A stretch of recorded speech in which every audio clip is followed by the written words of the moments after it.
organizadas e em múltiplas camadas, colocar muitas de suas áreas urbanas e militares sob pressão com nossos mísseis e arrasá-las com um forte ataque usando nossas armas avançadas. Autoridades israelenses também continuam a reagir à guerra de 12 dias, que incluiu ataques a instalações nucleares, eliminação de cientistas iranianos de alto escalão e assassinato de comandantes da Guarda Revolucionária Iraniana, IRGC. Um novo vídeo divulgado pelas Forças de Defesa de Israel, IDF, mostra caças F-15 israelenses a caminho de realizar uma missão sobre o território iraniano. Aqui em Tel Aviv, a vida voltou ao normal, com lojas e cafés abertos novamente. Cenas semelhantes se repetiram em Teherã, à medida que a cidade voltava à vida. Estávamos em Teherã, ocupados com nosso trabalho.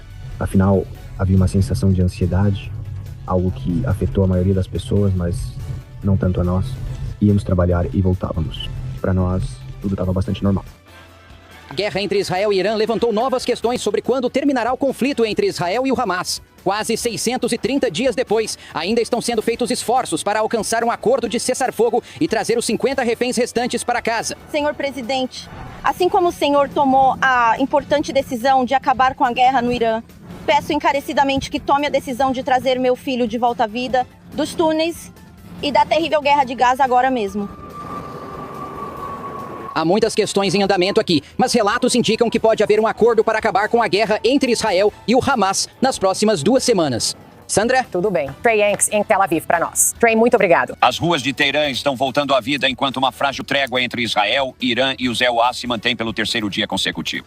Mas em sua primeira aparição desde os ataques aéreos às instalações nucleares de seu país, o líder supremo do Irã soou desafiador, declarando vitória sobre os EUA e Israel e ameaçando mais ataques a bases americanas caso a trégua seja rompida. Esperar que o Irã se renda a outro país é uma dessas alegações absurdas e falsas que certamente serão ridicularizadas. O processo diplomático está em andamento. Autoridades britânicas e europeias se reuniram com negociadores do Irã na quinta-feira, dizendo que as conversas foram boas. Ambos os lados permanecem cautelosamente otimistas. Existe uma janela de até 2 semanas em que podemos ver uma solução diplomática. Enquanto isso, inspetores da ONU dizem que querem voltar ao Irã o mais rápido possível para avaliar os danos e garantir que os iranianos não estejam aproveitando o caos para acelerar a produção de uma bomba. A presença da agência no Irã não é algum tipo de gesto generoso, é uma responsabilidade internacional. E no Capitólio, os senadores receberam seu primeiro informe sobre os ataques aéreos. Mas a maioria dos democratas diz que ainda não está recebendo informações suficientes da Casa Branca. A falta de detalhes sobre a eficácia desse ataque não só prejudica os militares que o realizaram, mas também o povo americano. O presidente Trump diz que diplomatas do EUA e do Irã conversarão na próxima semana, mas não está claro onde ou quando. Em Tel Aviv, Mike Tobin, Fox News. Mike, muito obrigado. Vamos trazer para a conversa agora nosso amigo do Atlantic Council, Jonathan Penikoff. Ele se junta a mim. Jonathan, muito obrigado por estar conosco aqui. Você estava ouvindo o relatório do Mike Tobin. Ele fala: ouvimos o Ayatollah hoje mais cedo. Quero começar a declaração dele com uma matéria bastante importante do New York Times de ontem à noite. A teoria principal dessa matéria era a seguinte: o silêncio público dele havia levado a uma onda de especulações e dúvidas. Eles escrevem: quão envolvido Khamenei tem estado nas decisões mais recentes, dadas as muitas dificuldades ou atrasos potenciais para alcançá-lo? Outra pergunta: ele ainda supervisiona o país diariamente? Está ferido, doente ou até mesmo vivo? A maioria dessas perguntas foi esclarecida hoje com essa declaração do líder supremo. Boa noite e obrigado por me receber novamente, Andrew. É ótimo te ver. Olha, eu acho que a resposta é parcialmente sim, porque claramente, veja, ele fez uma declaração. Ele fez uma declaração bastante desafiadora, o que não deveria surpreender ninguém. Mas ao mesmo tempo há rumores de que o líder supremo está doente há algum tempo. Se isso é verdade ou não, eu não sei. Mas esse tem sido o rumor. Sabemos que ele estabeleceu, pensando que realmente poderia ser morto nos últimos dias ou nas últimas 2 semanas por ataques israelenses, pelo menos 3 possíveis sucessores que ele nomeou como possíveis substitutos. E sabemos que a realidade é que este é um homem de 86 anos, que tem estado em um bunker nos últimos dias.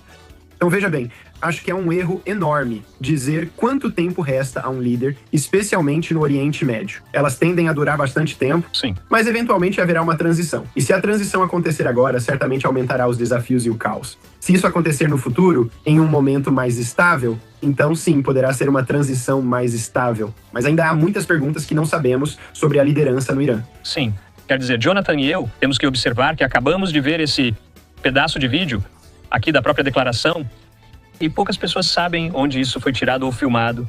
Quer dizer, esse é o tipo de pergunta que ouvimos dele. Não sabemos onde isso aconteceu ou quando isso aconteceu, para ser honesto. Ele também está bastante ativo hoje nas redes sociais, dizendo o seguinte: o fato de a República Islâmica ter acesso a centro-chave do ZEUA na região e poder agir sempre que considerar necessário é algo significativo. Uma ação como essa pode ser repetida no futuro também. Ele diz: se houver qualquer agressão, o inimigo definitivamente pagará um preço alto. Não é necessariamente algo que você imaginaria alguém dizendo que acabou de passar por uma guerra de 12 dias com Israel, acabou de sofrer esses ataques dos Estados Unidos que destruíram suas instalações nucleares. Por que ele está tão confiante? Ele precisa ser assim? É assim que o Irã funciona? É muito importante lembrar que uma grande parte dessa mensagem não é, na verdade, destinada ao Ocidente, mas sim a outros públicos. Muita dessa mensagem é para o público iraniano e para consumo interno. Nos dias que antecederam a guerra, houve um programa da mídia estatal iraniana que literalmente disse: 200 israelenses foram mortos durante a noite. Houve cerca de 300 feridos e mais algumas centenas de desaparecidos. Nada disso era verdade. Quero dizer, literalmente. Sabemos que, na verdade, houve um dos ataques com mísseis pouco antes do fim em que ninguém morreu. E, mesmo assim, é isso que eu acho que o regime iraniano quer que as pessoas acreditem. É assim, em parte, que eles mantêm sua força, demonstrando grande desafio, enfrentando o Ocidente, mostrando que a revolução está fundamentalmente viva. Isso é uma parte realmente crucial da narrativa. E eu acho que isso se encaixa da mesma forma. E ver o líder supremo fazer esses comentários e depois quem quer que tenha digitado isso para ele no Twitter ou no X é a mesma coisa, certo? É parte de uma narrativa mais ampla, mas é importante lembrar que é realmente voltado para o público doméstico, se não tanto, se não mais, do que para o Ocidente. Ok, então essa é uma questão um tanto distorcida e confusa. Acabei de pensar nisso, conversando com você. O fato de que os democratas no Senado estão em desacordo com os republicanos e com os oficiais de inteligência lá no Capitólio, eles foram informados hoje sobre essa missão, Operação Martelo da Meia-Noite, sobre se os ataques foram de fato totalmente, completamente bem-sucedidos. Temos ouvido muito a palavra aniquilados. Isso contribui para a narrativa do Ayatollah? Se pessoas nos Estados Unidos, no Capitólio, nas agências de inteligência, na Casa Branca de Trump, se elas estão discordando sobre a eficácia das bombas destruidoras de bunkers, isso é uma vitória de propaganda para ele? Pode ser, sim. A mídia iraniana presta muita atenção ao que está acontecendo no ZEUI. Agora, eles frequentemente interpretam errado. Vimos eles cometerem um erro de cálculo, por exemplo, relacionado aos protestos em campos universitários, relacionados a Gaza e ao impacto que isso realmente teria antes, por exemplo, da eleição. Parecia haver uma visão vinda de Teherã de que, claro, essa geração estava tomando conta de tudo e que o presidente Trump não teria chance de vencer, e isso obviamente se mostrou falso. Eu acho que a realidade é que a política externa e a segurança nacional do ZEUA, muitos de nós acreditamos que é muito partidária por parte de todos, que é um erro ser partidário. E acho que o que vocês viram no Senado, tanto do lado democrata quanto do republicano, é na verdade mais um reflexo do fato de que há muitas perguntas para as quais ainda não temos respostas. E isso vai levar, francamente, mais algumas semanas ou meses.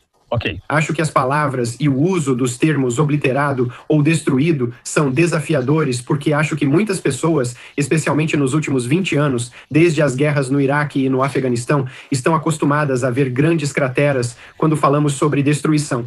Esse provavelmente nunca seria o caso no Irã quando se trata do programa nuclear. Na verdade, a questão é mais se o impacto das bombas quebrou, por exemplo, centrífugas muito frágeis e as máquinas que as operam, e isso ainda não sabemos ao certo. Ok. Mas, você sabe, os republicanos no Senado parecem satisfeitos com as informações sobre o sucesso dos ataques. Por que os democratas não... O que mais os democratas precisam ver? Você ouviu aquele trecho no relatório de Mike Tobin, de Richard Blumenthal, de Connecticut. Ele diz, precisamos ver mais. Bem, o que eles precisam ver? O que é? Bem, para ser sincero, não acho que os democratas estejam completamente errados aqui. Eu acho que os republicanos, você sabe... Acho que os republicanos inevitavelmente estão apoiando o presidente e defendendo o presidente. Isso não deveria ser uma surpresa. Eu acho que os democratas não têm uma noção completa de quanto foi destruído, e acho que é verdade, nós realmente não sabemos disso. Apesar, por exemplo, do briefing do secretário Hagseth e do presidente McCain nesta manhã, ainda há muitas perguntas. E não é por causa de uma falha de inteligência, é só porque ainda é muito cedo. Nas próximas semanas e meses haverá mais informações de inteligência. Neste momento, minha impressão é que há um motivo para o relatório da DIA ter sido de baixa confiança. E não foi porque realmente houve um erro, não. É só porque é muito cedo. Muitas informações ainda estão sendo coletadas e analisadas. E serei honesto, até que algumas pessoas estejam no local, como os inspetores da AIE, é realmente muito difícil dizer se algumas das centrífugas ainda funcionarão ou se elas realmente se tornaram completamente obsoletas. Tudo bem. Jonathan Penikoff, vamos deixar por aqui. Nós apreciamos e valorizamos sua percepção e conhecimento especializado sobre esta região do mundo. Acho que conversaremos em breve. Ok, muito obrigado.